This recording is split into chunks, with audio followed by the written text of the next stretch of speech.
Boa noite a todos. Boa noite. Que a paz de nosso Mestre Jesus nos cubra a todos. Primeiramente, é uma alegria estar aqui com todos vocês, depois de alguns anos ausentes. Estava comentando aqui com a Solange que a última vez que tivemos nessa casa foi antes da pandemia, imagina. Mas é com uma alegria renovada que nós estamos aqui hoje. E para iniciarmos as nossas reflexões, para iniciarmos a nossa reunião, eu convido a todos a fecharem os olhos, abrir o coração. Vamos entrar em sintonia com os nossos amigos espirituais, sob as bênçãos de Jesus, rogando a eles que nesses momentos que passaremos aqui, em comunhão com a espiritualidade superior, possamos receber deles as bênçãos necessárias para as nossas vidas. E ao sairmos daqui, possamos ser renovados, fortalecidos e amparados para continuar caminhando rumo a Jesus. Que assim seja, graças a Deus.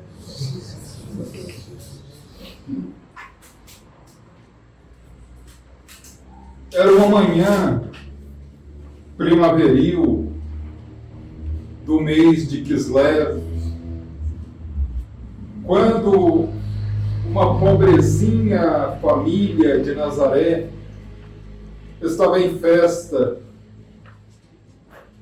porque a primeira filha do casal havia nascido.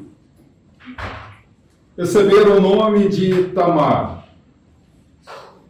E como toda a família hebraica judia, ela foi educada com esmero, vinculada desde os primeiros anos a cultivar o amor a Jeová, o único Deus, e teve uma infância tranquila e feliz. Quando ela completou 15 anos, como era hábito e costume à época, seu pai escolhe entre os homens solteiros da pequena cidade aquele que seria, na sua visão, o melhor marido para sua filha. Na tradição, chamava o rapaz para o almoço, os dois se conheciam, e o segundo encontro se daria no seu aniversário de 16 anos, o matrimônio. E assim foi. Ela, o coração juvenil, ansioso, em expectativa pelo matrimônio, que veio coroar todas as suas expectativas. Podemos considerar a vida de Tamar nesse período um verdadeiro mar de rosas. O seu marido, viajante, acostumado a fazer viagens pelo deserto, levando e trazendo mercadorias, mas jamais abandonava a esposa. E depois de alguns anos veio coroar essa felicidade um menino, que teve o nome de Dimas. Quando Dimas tinha 3 para 4 anos, a vida de Tamar começou a se modificar. O seu marido pega a temida febre do deserto e acaba morrendo. Ela agora viúva, tendo que sustentar o seu filho e ela própria como lavadeira, tinha uma vida extremamente difícil. Quando seu filho completou 5 anos, certa tarde ela estava indo ao poço de Nazaré pegar água, como era hábito. E quando ela estava a alguns passos, ela ouviu algumas mulheres no poço falando dela. E ela se escondeu atrás de um sicômoro, uma árvore muito comum na região, e ficou ouvindo Isabel falar: Dimas é um ladrão. Eu tenho dó de Tamar por ser mãe de um ladrão, porque ele roubou a bolsa de meu filho Iocanã, João. E o fato é que Isabel destilava o seu veneno, e Tamar ali escondida, envergonhada, sem saber o que pensar e o que sentir, até que ela vê uma mulher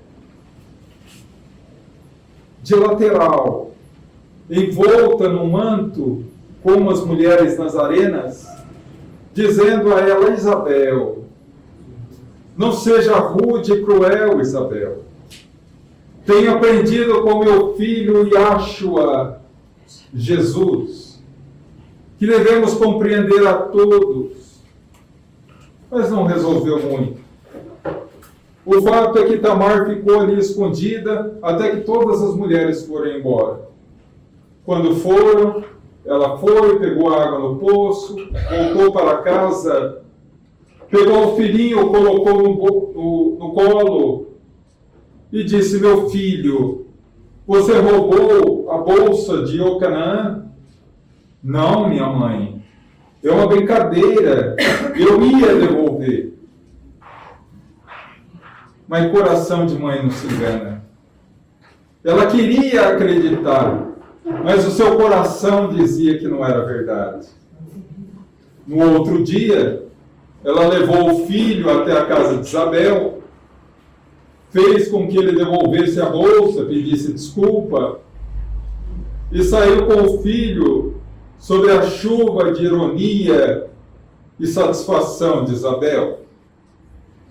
O fato é que o menino crescia, chegou na juventude, resolveu ter a mesma profissão do pai, viajante, e todas as viagens, a mãe o abençoava e dizia: meu filho, seja honesto. E ele dizia: minha mãe, eu não sou ladrão. E ela, como ela queria acreditar. Ele agora estava noivo. Sempre que voltava para casa, trazia dinheiro, trazia mantimento, trazia coisas para a mãe e para a noiva. Mas agora faria uma última viagem. E disse à mãe: minha mãe, essa viagem levará 4 meses. Quando retornar, porém, não viajarei mais. Comprarei uma casa em Jerusalém e farei dessa casa o palácio. E a senhora e a minha noiva, que se tornará minha esposa, as rainhas do meu lar. Meu filho, que Deus o abençoe, seja honesto. Eu não sou ladrão, minha mãe. E o tempo passa. Os dias correm. Até que se descobre que entre os zelotes, parênteses rápido, os zelotes eram, na cultura hebraica, um grupo armado que lutava contra o Império Romano. E eles tinham um líder que era Yahshua, Jesus. Calma. Não é Jesus de Nazaré, é Jesus de Barrabás. Que tem o mesmo primeiro nome de Jesus. Olha que interessante. E ele liderava esse braço armado, e como que eles mantinham financeiramente esse grupo? Através de saques e roubos a diligências romanas. Só que numa dessas diligências, um dos seus asseclas, um dos seus seguidores, matou um oficial romano. E aí virou questão de honra para o governo romano capturar. Capturaram o mandante, Barrabás, e todo o seu grupo, incluindo Dimas e Gestas. Até que, naquela sexta-feira à tarde do mês de Nisan, ele é pregado à cruz.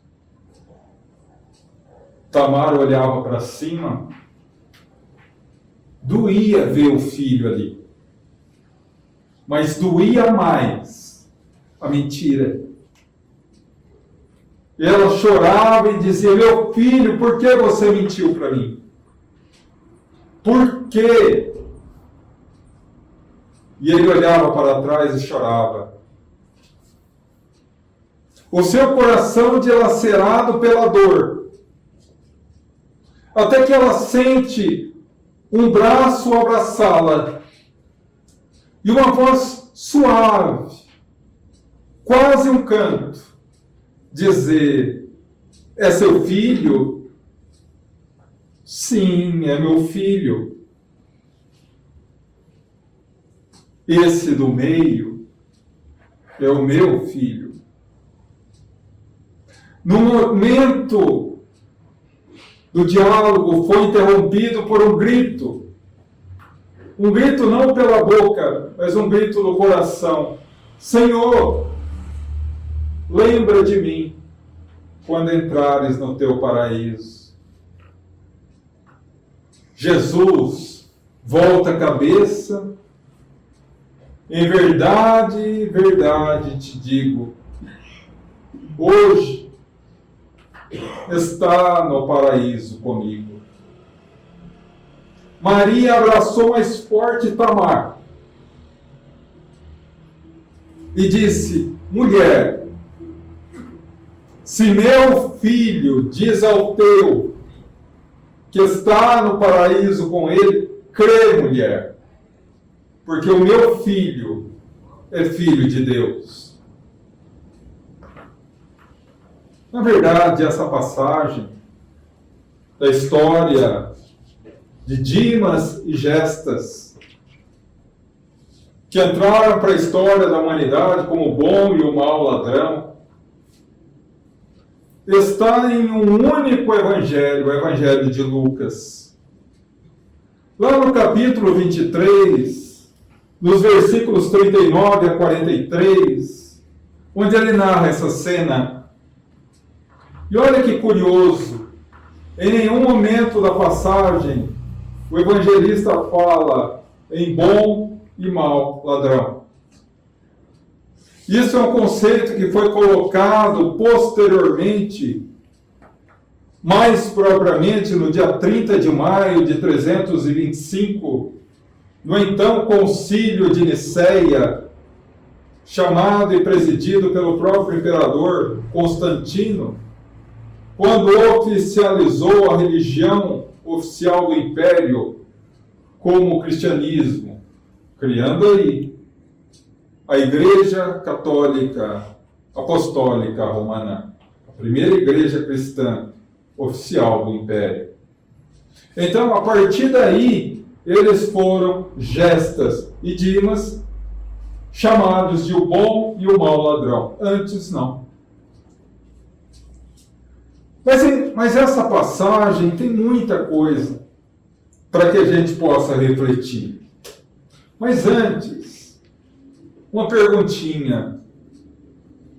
Nós sabemos que Dimas e Gestas foram presos, condenados à crucificação por roubo e por assassinato. Porque a lei romana determinava que, em caso de assassinato, latrocínio, né? Matar para roubar, é pena de morte. E Jesus? Jesus não matou, não roubou. Por que ele foi crucificado também? E aí, cabe mais um parênteses. Na época, em Israel, o regime de Israel não era uma democracia.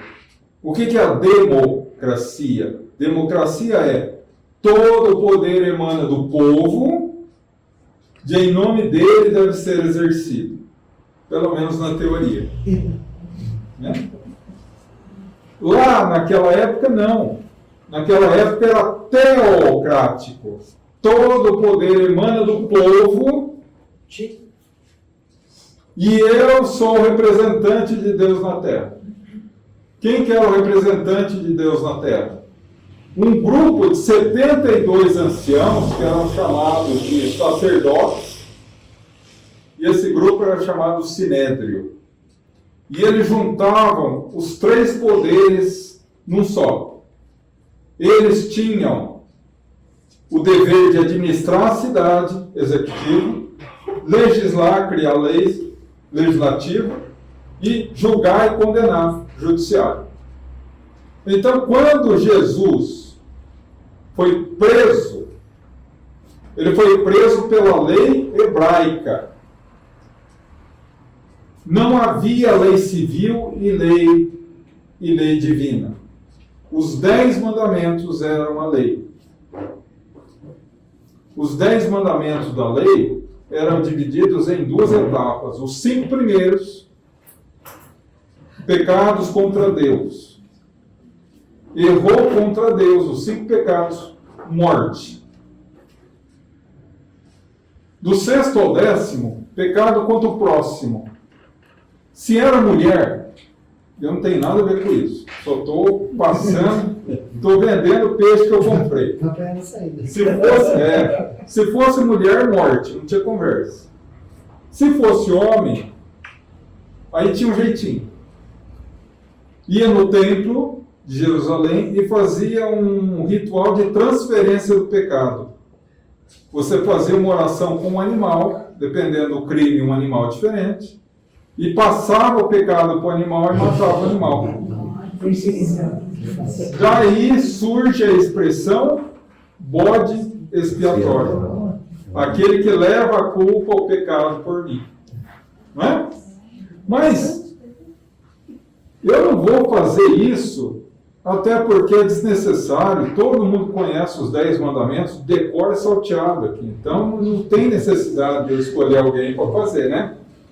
Então, do 1º ao 5º é pena de morte. O 1º, eu sou o Senhor vosso Deus, que vos tirei do Egito, da casa da servidão. Não tereis outros deuses diante de mim. Tá? É exatamente esse o crime que Jesus foi denunciado. Se colocar como um Deus. Porque eles esperavam o Messias. E os judeus até hoje estão esperando. Né? Até hoje estão esperando. Mas naquela época, o Messias era o enviado de Deus na terra. E Jesus se colocava nessa posição. Eu sou o Messias. Usando uma expressão que era significativo de o enviado de Deus, o Messias, que era uma expressão que a gente ouve no Evangelho e não sabe o que significa. Eu sou o Filho do Homem. Expressão Filho do Homem em hebraico significa Messias. Então, eles estavam querendo pegar Jesus, mas Jesus estava com uma popularidade imensa. Eles tinham que ter alguém que denunciasse. Eles não podiam prender sem uma denúncia. Quem que denuncia? Judas. E aí prendem e julgam segundo a lei. Errou contra o 1º mandamento, a pena é de morte. Saiu do palácio de Caifás o sumo sacerdote, o presidente do Sinédrio, do colégio apostolar, condenado à morte. Só que tem um problema. Desde há 50 anos antes de Cristo, quando as tropas do general Pompeu invadem Israel e tomam conta daquele país em benefício ao Império Romano, A lei romana determinava em todas as suas colônias que só um representante de César pode condenar à morte. Então, tradução minha, o Sinédrio estava com sangue nos olhos para matar Jesus. Só que eles não podiam. Eles precisavam que o representante de César, Pôncio Pilatos, determinasse a morte. Só que Cláudia, esposa de Pilatos, teve um sonho que ele iria condenar um inocente. Se ele condenasse, a vida dele não ia andar para frente mais. Tradução minha. Tá? Isso, você não vai encontrar essa expressão na Bíblia. Tá? E aí ele fez de tudo para não condenar. Olha, eu não vejo crime nesse homem. Não é? Aí quando ele viu que não tinha jeito, ele chama Jesus para uma conversa particular. E ali ele pergunta: o que é a verdade? Talvez a cena mais emblemática do Evangelho. De um lado, o governador da Judéia. Do outro lado, o governador do planeta. O que é a verdade? Ele fica quieto. Por quê? Porque não tinha ouvidos de ouvir. Mas a partir daí, ele é condenado à morte pelo representante de César. Pelo crime do quê? De ser o Messias? Não, porque isso não estava vinculado no Código Romano. Ele foi condenado por blasfemar contra o imperador, querendo tomar o lugar do imperador, por isso que na plaquetinha estava INRI, Ieros Nazareno, que eis Iure. Jesus de Nazaré, rei dos judeus. Então, a partir daí, ele é condenado pelo crime de insuflar o povo contra o imperador. Então, a partir daí, a gente tem uma definição clara. Só que, vamos analisar o contexto da passagem. E como é uma passagem muito rica e interessante, eu convido a vocês que nós analisemos com calma, com paciência, versículo a versículo. Tá? Então, a passagem está no capítulo 23 de Lucas, do versículo 39 ao 43. Tá? O versículo 39 fala assim: a visão é Gestas, o mau ladrão, Jesus e Dimas, pregados na cruz. O versículo 39 diz assim: Gestas blasfemou contra Jesus, dizendo: se és o Filho de Deus, desce da cruz e nos leva contigo.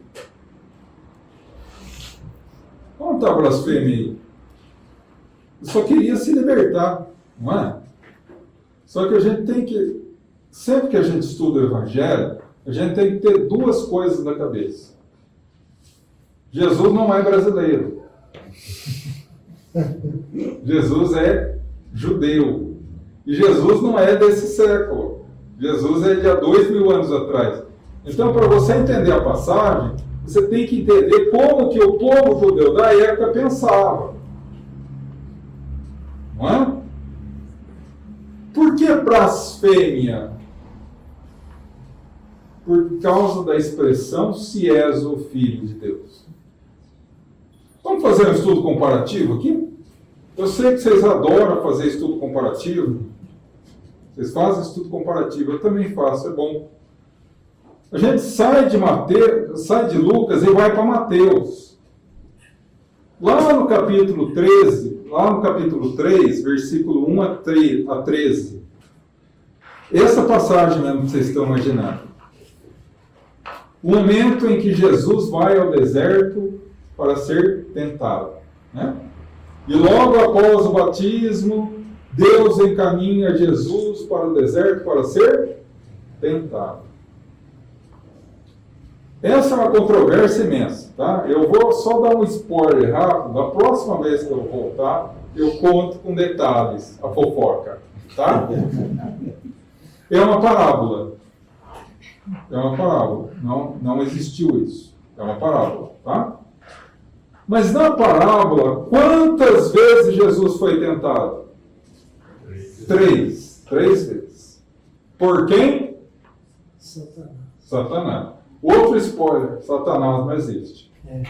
Tá? Mas, nas 3 tentações, qual foi a primeira frase que Satanás falou a Jesus? Nas 3 vezes. Se és o Filho de Deus, transforma essas pedras em pão. Se és o Filho de Deus, pula daqui. Se és o Filho de Deus, se ajoelhe a mim que eu te darei o reino da terra. Se és o Filho de Deus. O que Gestas fala no versículo 39? Se és o Filho de Deus. Para a cultura hebraica, essa frase significa o seguinte: coloca em dúvida a nossa natureza divina. Não, nós não somos divinos, nós não somos filhos de Deus, somos filhos da terra.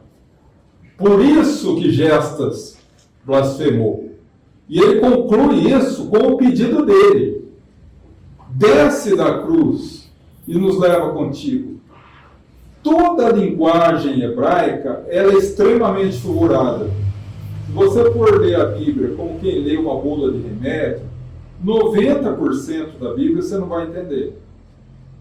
Por exemplo, o que significa a frase desce da cruz e nos leva contigo? Descer da cruz é abandonar a sua natureza divina, que é representada pelo céu, e descer à terra, representação da manifestação material. E nos leva contigo, quer dizer assim, olha, você é o Messias, abandona o céu, abandona o espiritual e vive aqui na terra com a gente. Nos livra na carne, nos tira dessa situação e a gente vai viver feliz aqui, aproveitando a carne, o material. É isso que ele diz, o que é totalmente contrário à lei de Deus. Não é? Dai a César, que é de César, e a Deus, que é de Deus. Mas procurai primeiro os tesouros no reino dos céus, e tudo mais vos será dado com um acréscimo de misericórdia. Então, primeiro o céu, depois a terra. Por isso que ele blasfemou. Porque ele queria primeiro a terra, depois o céu. Versículo 40. Dimas, ouvindo ele falar assim, diz assim: mesmo diante do sofrimento, vocês voltam as suas costas a Deus? Pergunta. Por que mesmo diante do sofrimento, você volta as costas a Deus? Aí ele define para nós o que é o sofrimento. Porque na doutrina espírita, nós sabemos que o sofrimento não é causa. O sofrimento é efeito. Nós sabemos que o sofrimento advém de uma ação equivocada, não é assim? O livro Céu e Inferno, a Justiça Divina segundo a doutrina espírita, Allan Kardec. Capítulo 7, último trabalho do capítulo 7. Código Penal da Vida Futura. 33 artigos que fazem relação da justiça divina e humana. Artigo 4. Toda ação positiva gera alegria. Toda a ação negativa gera sofrimento.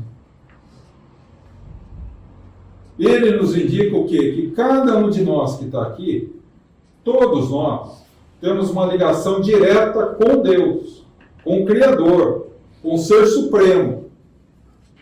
Toda vez que essa relação se desajusta, a consequência é o sofrimento e a dor. pergunta valendo um docinho no final. Numa relação em que de um lado está o suprema perfeição e do outro lado estou eu, quem desregula a relação? Deus. Deus? Eu. Não é? Então por quê? Vamos imaginar. Se Deus não desregula a relação, eu que desregulo, e a consequência natural de desregular a relação é o sofrimento, por que quando a gente sofre, a gente fala, que mal eu fiz a Deus? Mas quem que é o autor do nosso sofrimento? Quem desregulou a relação? Sou eu. E aí vem o artigo 4º do Código Penal da Vida Futura dizer que toda ação negativa gera sofrimento. Que pode ser, capítulo 5 do Evangelho segundo o Espiritismo, por causas atuais, item 4, ou causas anteriores, item 6. Causas atuais. Não estava previsto para eu ter um câncer na minha existência. Mas eu fumo desde adolescente e não paro de fumar. Vai chegar nos 60, 70, aparece um câncer. A culpa é do plano encarnatório? A culpa é de Deus? A culpa é minha. Seu livre-arbítrio. Meu livre-arbítrio. Agora, se eu passo por uma situação que eu não encontro razão nessa existência anterior. Por isso, o sofrimento na Terra existe em 3 níveis. Expiação. O que é expiação? Não é castigo, porque Deus não castiga. Parênteses rapidinho. Por que Deus não castiga? Questão primeira do Livro dos Espíritos. Essa todo espírito é obrigado a saber. Que é Deus? Inteligência suprema, causa primária de todas as coisas. Questão 18. Quais são as características de Deus? Deus tem todas as qualidades em grau infinito, inclusive justiça e misericórdia. O bem supremo pode criar o mal? Não. Não pode criar o mal. Não é? Somos centelhas divinas de Deus. Somos centelhas divinas de Deus. Então, a partir daí, o sofrimento vem de nós. Deus não impõe nada, porque Deus é a suprema perfeição. A suprema perfeição, ela não pode castigar ninguém. Porque se ela castigar, ela deixa de ser misericordioso. Deixando de ser misericordioso, deixa de ser Deus. Então, a expiação não é um castigo. A expiação é uma oportunidade que Deus nos dá de reparar dentro de nós o que está errado. Por atitudes nossas do passado. Toda ação negativa gera sofrimento. Então eu expio. Eu errei nessa encarnação, eu tenho a oportunidade de expiar, de reparar, encontrar consequências. Não é? Ou como diz Haroldo Dutra, né? A lei de expiação é uma lei perfeita, porque troca os papéis. Em uma encarnação eu bato, na outra eu apanho. Porque enquanto eu estou batendo, incrível, não dói nada. Quando eu estou matando, quando eu estou estuprando, quando eu estou roubando, não sinto nada. É uma maravilha. Aí eu inverto os papéis. Expiação. Prova. É um sofrimento que advém a nós, não porque eu errei no passado, mas porque esse sofrimento eu não vou tê-lo por mim, mas por amor a alguém. Vamos imaginar que eu tenho um ser querido no mundo espiritual, que tem necessidade de expiar por um processo de deficiência mental, por exemplo. Eu não tenho nenhuma relação com esse problema. mas eu tenho profundo amor por ele, eu falo o quê? Eu venho com você, você é seu pai, você é sua mãe. Vai sofrer? Vai. Mas não por você, mas por um ser querido. Prova. O que faz a gente evoluir mais rápido. E o terceiro nível é o sofrimento missionário, ou o sofrimento de missão. Quando a pessoa vem à Terra sofrer, não porque ela precisa, mas para ensinar as pessoas como encontrar alegria no sofrimento, como encarar o sofrimento. E a maior de todas foi Jesus. Então, essa pequena frase de Dimas, olha quanta informação ela nos dá. Porque daí no versículo 41, ele conclui esse pensamento dizendo assim: porque nós dois somos criminosos. Nós dois merecemos estar aqui, mas ele é puro e inocente. Falando a gestas, o mau ladrão. O que isso significa? Que a cada um, segundo as suas obras. Mas que Jesus estava num patamar acima. Ele não sofre por expiação, ele sofre por amor à humanidade. Parênteses rápido. Eu sei que eu gosto de botar muito parênteses. Aguenta a ponta aí, eu vou chegar no final.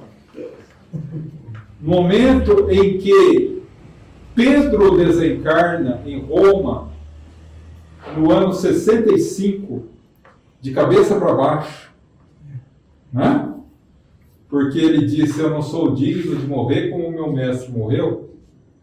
Jesus vem recebê-lo, abraça, leva ele para uma região espiritual muito bonita, conversa um pouquinho com ele e vai saindo do quarto. Quando ele vai saindo do quarto, Pedro fala assim: mas senhor, onde o senhor vai? Tradução minha: não vai ficar aqui juntinho comigo, batendo papo? Jesus falou assim para ele: enquanto das ovelhas do meu rebanho chorar na terra, eu não me permito descansar. Aí ele falou: eu vou com você. Então é assim. Jesus sofreu por nós. Não para lavar os pecados, por favor, mas para nos ensinar um caminho de como nós próprios lavamos os nossos pecados. E tem dois líquidos, dois alvejantes maravilhosos para lavar pecado, para lavar dor, para lavar problema de consciência. O suor no trabalho do bem ou lágrima de sofrimento. Fique à vontade para escolher. Né? Versículo 42, que é exatamente essa frase: Senhor, lembra de mim quando entrar no teu paraíso. Será que se eu tivesse pregado na cruz ali, eu ia voltar para Jesus e falar isso? Eu não. Senhor, dá um jeitinho, Senhor, de me levar junto, de eu entrar no céu. Mas o que ele pede para entrar no céu? Ele pede o quê? Para Jesus lembrar dele quando entrar no céu. O que é isso? Humildade. Humildade. Ele reconheceu que ele errou e que ele não merecia o céu. E aí ele pede para Jesus nesse sentido, percebendo pela primeira vez na vida dele que o grande autor do seu sofrimento era ele mesmo. Que curioso, né? O momento em que Dimas acordou foi o momento instantes antes dele desencarnar. Passou a vida inteira morto. Quando ele acordou, morreu fisicamente. Não é? E quanta gente que a gente conhece que passa a vida inteira morto, só acorda quando morre. Vai acordar para a vida, quando chega no mundo espiritual, ih, caramba, era para fazer isso, e agora, o que eu faço? Os mentores não fazem isso, mas quando eu for mentor, eu vou fazer. Meu irmão, eu vou falar meu irmão para dar uma suavizada. Meu irmão, a reencarnação é serventia da casa. Fica à vontade. Não é? Então, a partir daí, ele cumpriu os 3 níveis para apagar uma falta. Artigo 16 do Código Penal da Vida Futura. O primeiro passo, arrependimento. Você arrependeu. Segundo, expiação. Ele expiou na cruz. Terceiro, ele reparou a falta com a própria vida. E quando o indivíduo arrepende, expia e repara, ele apaga a falta. Ele apaga a falta. E quando ele apaga a falta, ele tem condição de entrar no céu. Céu de nuvem, passarinho, ficar contemplando a face do Senhor? Não. Capítulo 3 do livro Céu e Inferno de Kardec. Céu é a consciência tranquila. E a retidez, o paralelo entre a sua conduta e a lei divina, que é a consciência em nós. Aí você está no céu. Não importa onde você esteja. Se você está com a consciência tranquila, você está no céu. Paz de espírito. A paz de espírito. Da mesma forma que tem gente que tem dinheiro, tem isso, tem aquilo, tem tudo, mas não tem sossego. Ele vive no inferno. E aí, chegamos ao mais lindo de todo o trecho dessa passagem, que é o versículo 43. A resposta de Jesus. Em verdade, verdade vos digo, hoje está no paraíso comigo. Agora, o pessoal começa a levantar a mão daqui até lá no fundo. João, você errou. Na minha Bíblia está lá. Em verdade, verdade vos digo, hoje estará no paraíso comigo. Esse estará deu muita confusão. E tem 3 formas de interpretar isso. A correta e outras 2. A correta é a nossa espírita, né? Claro. Estou brincando, viu, gente? Humildade, humildade. A primeira é a católica. A segunda é a evangélica. E a terceira é a espírita. Eu vou passar as 3, vocês escolhem a que vocês quiserem. A católica. Quando você morre, segundo a teologia católica, você é imediatamente julgado por Deus e vai para o céu, inferno ou purgatório, não é isso? Então não tem conversa. Morreu é julgado e já vai para o seu lugar para o resto da eternidade, não é assim? Então, essa frase para o católico é assim. Em verdade, verdade vos digo, vírgula, hoje estará no paraíso comigo. O que significa? Quando a vírgula vem antes do hoje, significa que hoje, agora, hoje, nesse dia mesmo, você vai estar no paraíso comigo. Não é isso? Sim. Só que está errado. Porque se tivesse certo, Jesus foi crucificado que dia da semana? Sexta-feira. Sexta-feira ele foi morto. Só que, lá no domingo, quando ele vai conversar com Maria de Magdala pergunta para ele assim, ele vai abraçá-lo, e aí ele fala assim para ela, não me toque, porque ainda não subi ao meu Pai e ao seu Pai. Ele não foi para o céu. Ele estava na terra ainda. Então ele mentiu. Falou, Dimas, vai indo que eu já vou. Vamos marcar. Vou marcar. Será que foi assim? Põe a mão lá que eu já vou. Será que é isso? Não, gente, pelo amor de Deus. Não. Então, é a primeira furada, né? Com todo respeito, os nossos irmãos católicos têm um entendimento assim. Os nossos irmãos evangélicos, qual que é a teoria? A teologia deles? Morreu, é julgado? Não. Dorme no Senhor até o dia do juízo final, que vai ter o julgamento. Não é assim? Então muda a vírgula. Em verdade, verdade vos digo, hoje, vírgula, estará no paraíso comigo. Quer dizer, o hoje está se referindo ao momento em que Jesus falou. Olha, eu estou falando para você hoje, tá? Que um dia você vai estar no paraíso. Porque um dia você vai ser julgado, não agora. Porque você vai dormir no Senhor. E a nossa teologia espírita, como que analisa tudo isso? Como que analisa tudo isso? Pela lógica e pela razão. Não é assim? Fé raciocinada é a única que encara face a face a razão em qualquer momento da humanidade. Se algum dia a ciência provar que a doutrina espírita está errada em algum ponto, cabe ao bom espírita abandonar o ponto equivocado e seguir a ciência. Portanto, vamos analisar o que está escrito na minha Bíblia, na sua e de todos nós. Em verdade, verdade vos digo, hoje está no paraíso comigo.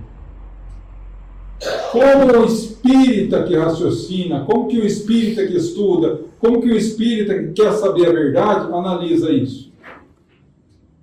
Jesus nasceu aonde? Israel. Que língua se fala em Israel?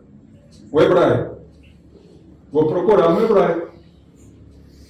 Qual é, no hebraico, essa frase? Hayon Zer Ganeden. Em verdade, verdade vos digo, eu vou deixar de lado, tá? Hayon, hoje. Zer, está. Ganeden, céu, o paraíso.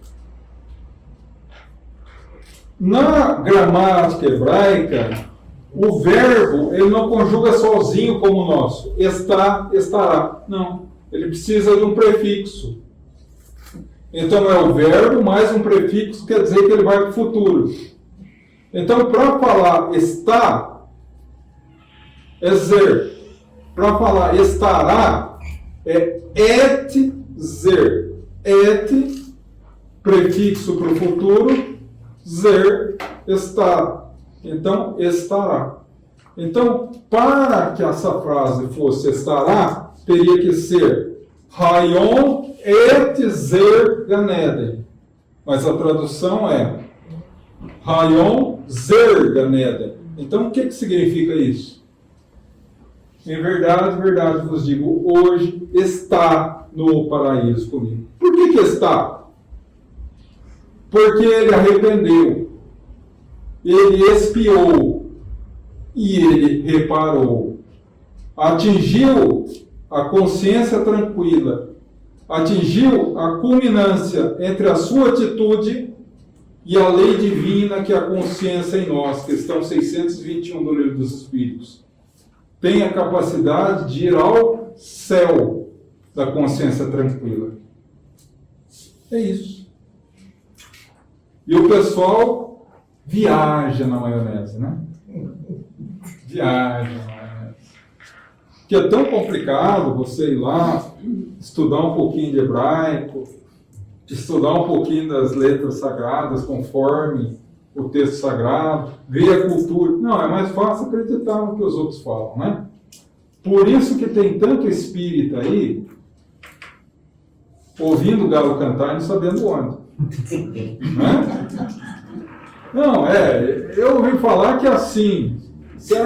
Não, falaram que é assim, né? Temos que estudar, gente. Então, a partir daí, qual a lição de Dimas? Um cara que errou a vida inteira e não se arrependeu.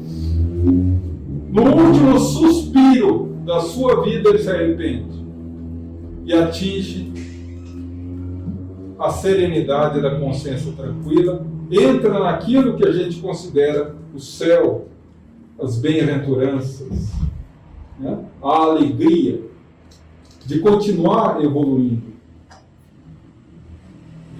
Deus não castiga ninguém. Sempre há a oportunidade de recomeçar, mesmo que seja no último momento da sua vida física. E a gente vê, às vezes, pessoa com 40, 45, já deu, e agora não dá mais para nada, não consigo mais mudar. Gente,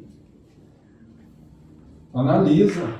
Kardec conheceu as mesas girantes com 51 anos. Em 18 anos, ele codificou a doutrina espírita. Leon Denis, o bandeirante do espiritismo no mundo, ele desenvolveu a sua mediunidade aos 70. Quando tem muito espírito falando que está na hora de aposentar. Não vou mais no centro, porque eu já fui muito. 70. Morreu aos 81, trabalhando na mediunidade. Fundou o Grupo Espírita do Cisne, em Paris, com 75 anos. Então, essa ideia que Dimas nos traz, a ideia que Deus é misericórdia, que é amor, se nós fizermos a nossa parte, Ele vai fazer a dele. E a partir daí, nós quebramos toda a ideia de castigo. Porque Deus não castiga ninguém. Nós que nos autocastigamos. E Deus, em sua infinita misericórdia, nos concede a oportunidade de sempre recomeçar. Mesmo que seja abraçando uma cruz. Porque, para encerrar, Emmanuel vem e nos fala assim: todos nós vamos acordar um dia para a realidade da nossa vida espiritual. Uns acordam com um sussurro suave de um beija-flor. Outros precisam da erupção de vulcão. Que Deus os abençoe. Gratidão.